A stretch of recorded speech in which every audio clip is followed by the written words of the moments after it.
Ito na naman ito mga kababayan ko. Oo, ito mga best ko sa Facebook, engineer. Oo. Dapat si Baki na si Dilima Trillanes. Alam niyo ho, ito na naman tayo. Ha? Balik na naman tayo para tayong rewind. Yung kay Dilima po mga kapatid, iniimbestigahan na ng Senate Ethics. Oo, may due process po ala ho tayo magagawa. Yan ay nakapaloob sa batas natin unless baguhin natin batas. So, antayin ho natin yung investigasyon ng Senate Ethics Committee na pinamumunuan ni Tito Soto. Hindi po magkaalyado si Senador Soto at De Lima. Hindi po magkaalyado yan. Alright. So, iniimbestigahan na ho yan. Okay? Ngayon, number 2, yung kay Trillanes, ay, nako sabi nga ni Senate ni Secretary Bit Aguirre, kaning lamig na sundalo, ala naman nagawa. Yan na nga po, kahapon pa ako nabubuisit sa dalawa na ito at sa iba pa mambabatas dyan. Nauubos, lalo ni mga mambabatas na ngaw-ngaw, tira ng tira sa gobyerno. Ang trabaho kasi ng mga buang na ito, gumawa ng batas, umupo sila dyan sa kanilang lamesa at magsulat dyan, mag-isip kung anong mga batas na pwede pa nilang gawin para sa ikabubuti ng sambayanan. Hindi yung sulat ka ng sulat, kunwari kinukunan ka ng video, yung pala sinusulat mo, paano ko kaya titirahin ng Pangulo? Ano na naman ang pwede kong babanat sa Pangulo? Ayun yung dalawang mababatas na yan ang takbo ng isipan ng mga buang na yan. Yung mga nasa kabilang partido, wala nang ginawa kundi nagsusulat kunwari yan, hindi batas yung panukalang batas na sinusulat. Kung anong mga sasabihin nila sa media mamaya-maya, after nitong session namin, magpapa-interview ako. Itong uupakan ko si Pangulo. Lahat na lang, ultimo bahing, ultimo utot. Kung pwede, Sus Maria Josep, wala nang ginawa ito mga mambabatas natin. Ang napakalaki ng mga sweldo at allowances. Instead of working, finding new ways, making some laws para sa ating bayan, para sa ating bawat mamayan, hindi. Ang gusto tumira ng tumira. Bakit kanyo? Siyempre sikat, i-interview ng media. Nasa TV ang mukha nila. Kahit nagalit tayo, ika nga, publicity is publicity, whether good or bad. O, tignan mo, hindi ba, napapansin nyo ngayon, yung mga galit na galit kay Trillanes at De Lima, napapansin nyo yung dalawa. Nabubuisit lang kayo sa pagmumukha, pero napapansin nyo dahil napapanood nyo. Yun ang gusto nila. Napapansin. Habang nakita nila na galit kayo mga Duterte supporter na hayop ka, papatayin ka namin, bumubula ang bibig ninyo. Pag nagsasalita si Duterte, si Trillanes at saka De Lima, tuwang-tuwa naman yung dalawa. Pinapanood ako ng Duterte supporters. I'm sure galit na galit. Alam mo, isang araw, hindi ako magtataka kung kakaway yung dalawang yan. Hello, Duterte supporters, kumusta kayo? Ay naku, wag ho ninyo masyadong sakyan na ho yan. Pag sinakyan ninyo, masasakit lang ulo ninyo. Ang punto ko lamang ho dito, yung mga mambabatas yan, De Lima, Trillanes at iba pa dyan, magtrabaho kayo, listen up. Your job is you people have to do your job, and your job is to create laws. Gumawa ng mga batas para sa bayan natin. Hindi kayo pumunta dyan para magpuna. Trabaho ng media, ama muna. Trabaho ko yun. Ang trabaho ninyo, gumawa ng batas. Magsitahimik kayo dyan, isipin yung mga bunganga ninyo, at tumigil sa pagpapa-interview, mag-isip kayo. Hindi yung nag-iisip kayo sa opisina nyo, ano kaya titira ko kay Digong bukas? Ano kaya yung upa ko kay Aguirre bukas? Kay Bato, ano kaya yung titirakin ko sa kanya? Yun ho yung trabaho ng mga buwang na ito Imbes na mag-isip, anong batas? Banat. Ewan ko, kung gano'n kayo, palit tayo. Diyan ako sa Senado, dito kayo sa media. Mga buisit. Kaaga-aga. 8:42 in the morning, diyan lamang ho kayo. Anyway, 8:31 a.m., balikan po muna natin lang, sandali, Ito nga pong destabilization move. Kaya nga po ay sinasabi ko, magmatsyag ho tayo, Huwag hong pakampante. Oo, no problem ho.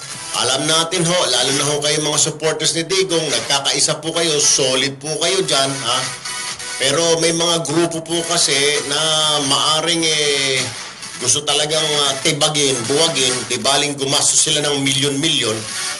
Marami ho ang kalaban Alam niyo ho, kung wala ho kayo siguro ng mga supporter ng Digong na 16 milyon na mahigit, baka wala na itong gobyerno na ito, tapos na, finish or not finish, pass your paper ng Digong. Mabuti na lamang ho, nandyan ho kayo, patuloy ho ang suporta ninyo sa kanya, survey ng survey. Alam niyo ito mga nagpapasurvey na ito, mga kalaban ito tinitignan naging epektibo ba itong paglilibing kay Marcos? Bumababa yung kanya. Pansinin ho ninyo, pag may isang malaking issue, nagkakaroon ng survey. Pansinin lang ho ninyo. Inuna-una ho yan yung mga patayan, sunod-sunod na patayan. Nakita ho ninyo bago magpasko, di ho ba?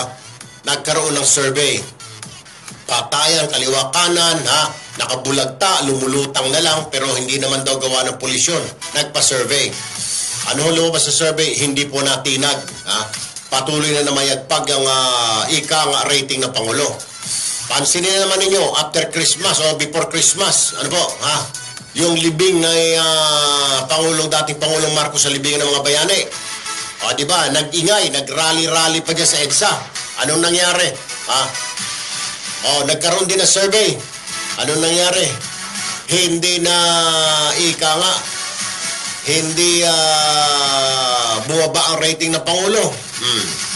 Pansinin ninyo, ngayon sa Koreano na ito, pagpatay na sa negosyanteng Koreano, makikita ninyo, may survey na naman yan after few weeks lalabas.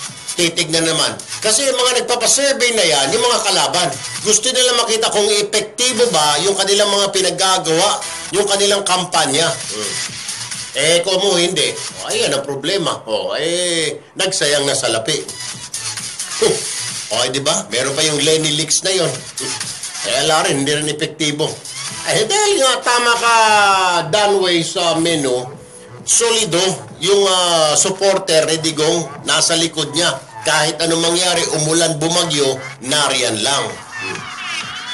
Anyway, nasa linya po ng aming telepono ang aming suki din, si Senador Coco Pimentel, ang Senate President. Maayong buntag, Senator Pimentel, sir. Maayong buntag, magandang umaga, Erwin, sa lahat po ng nakikinig po sa iyong programa. Alright, sir. Matanong ko lang, hingin ko lang po ang opinion, sir, bilang, sa bagay, kayo hiwalay naman kayo na ahensya, kayo ay nasa legislative, pero ano ang basa nyo rito doon sa sinabi ni Secretary Vitt Aguirre na itong mga patayan, itong pagdukot at pagpatay sa Koreano, ay naniniwala siya ito ay isang destabilization move laban sa Duterte administration. Kayo bilang kaalyado ng Pangulo ever since, ano ho ang basa ninyo? Do you think there is really a move to oust the President or to destroy the image of the anti-drug war of the President? Meron pong mga kababayan tayo na hindi masaya sa resulta ng eleksyon. Alright.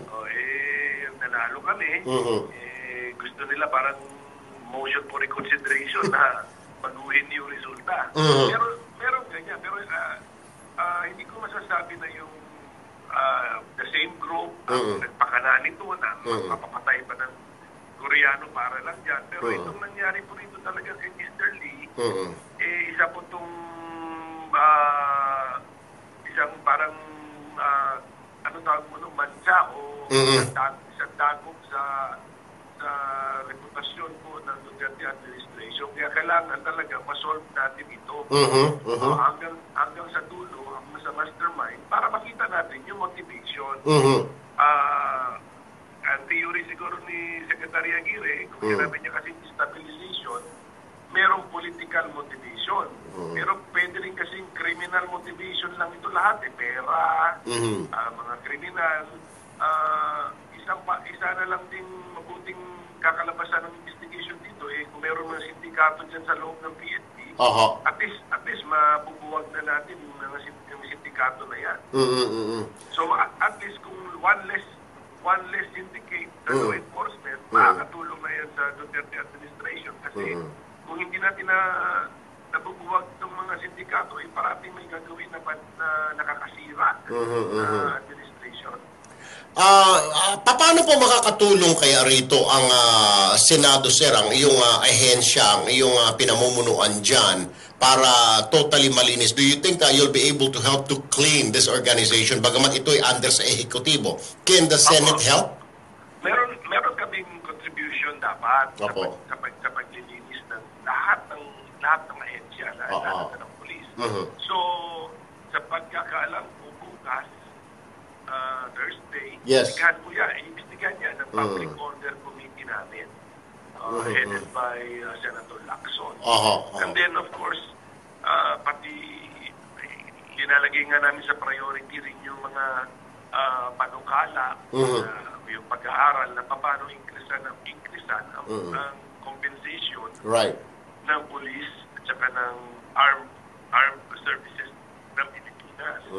So, ganun po. Then, kasi, alam mo, lalabas kasi yan na pera eh. I'm sure dyan, pera, ransom, pera. O bakit pa uhaw itong mga to? O di, para, i-address natin yung concern na hindi kasya ang sweldo ng ating kapulisan na binibigyan natin ng mga baril, iayusin natin yun. Pero pagka once na ayos yun, meron pa rin mga ganyan. Sobra-sobra na po yan. Baka talagang nabubuhay na yung death penalty na usapin. Talagang wala pong matututo. Alright, Senator Coco Pimentel, sir. Daghang salamat. Maayong buntag kanimo, sir. Thank you, Erwin. Anytime po. Thank you po.